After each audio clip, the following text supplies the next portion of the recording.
Hello दोस्तों, आज हम जो एसी के जो गैस होता है रेफ्रिजरेटर, उसके ऊपर बात करने वाले हैं। जो अभी जो हाई प्रेशर की गैस आ रही है 32140, ये हाई प्रेशर की गैस है।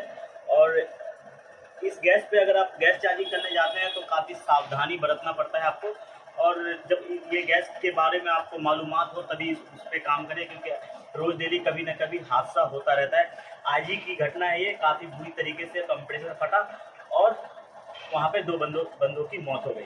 तो दोस्तों, आप लोग से विनती है कि किसी भी एसी पे काम करें तो सही से गैस की पहचान करके करें कि आपके जान को खतरा ना हो।